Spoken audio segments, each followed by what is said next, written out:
This is a supported dumbbell reverse lunge with a glute bias. Using a support like holding onto a rack or a bench removes the balance demands and allows you to focus purely on strength, stability, and output. And research shows that when you can focus less on stability and more on loading the movement better, you'll be able to stimulate more glute hypertrophy instead of just struggling with coordination.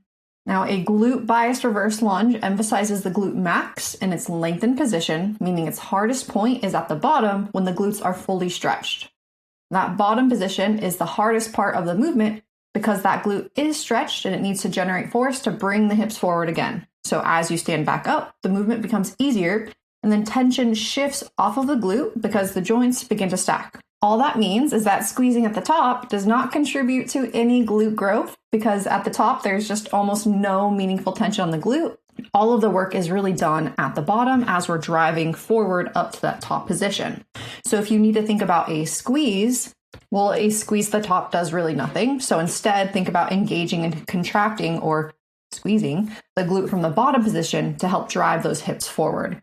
To set up this exercise, stand beside a bench, a rack, or something sturdy that you can lightly hold onto just for balance and support. We should not be pulling ourselves up, but just a light, gentle hold to remove balance issues out of the equation. You want your support arm just naturally placed without having to reach or overextend the arm and mess up your torso position. The goal is stability and alignment. So you really want to put all of your effort into strength and just focus on loading that glute. You're going to hold the dumbbell in the opposite hand of that front working leg. So if your left leg is stepping back, you'll hold the dumbbell in your left hand, but the opposite right glute, that forward leg, is actually doing a majority of the work. For your execution, you're going to hold that dumbbell on the same side of the leg that will step back.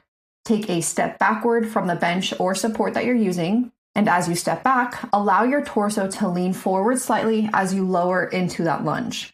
The forward lean increases hip flexion, deepens the glute stretch, and it maximizes tension in the lengthened position.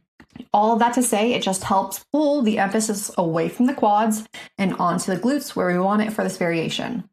Then you're going to lower until your front working leg is close to about a 90-degree bend. Your front base leg is the working side, and you want to keep the weight in that front leg.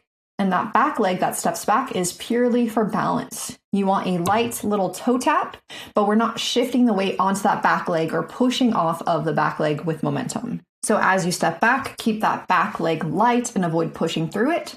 We want to drive through the heel and midfoot of that forward leg as we return to that top standing position. And we really want to think about engaging the glute from the bottom position to drive those hips forward.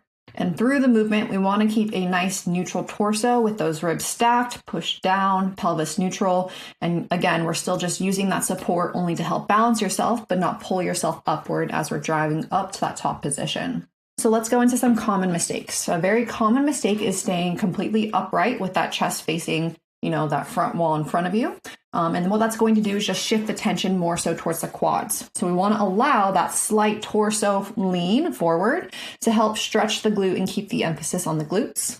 Another mistake is taking too short or too long of a step back. We want to step back just enough so that way we can get that 90-degree bend in that front leg with having the correct position of our torso. A lot of people also rely too heavily on that back leg by pushing off of the back foot, which reduces work on the glute. So we want to keep that back leg nice and light and think of the front leg as doing 100% of the work. All the load stays in that front leg. It's just balance in that back leg. And then lastly, knee position. We don't want that knee falling super far in or rotating super far out. We want to just keep the knees in line with the foot and following the angle of the foot and the toes and just tracking with that angle.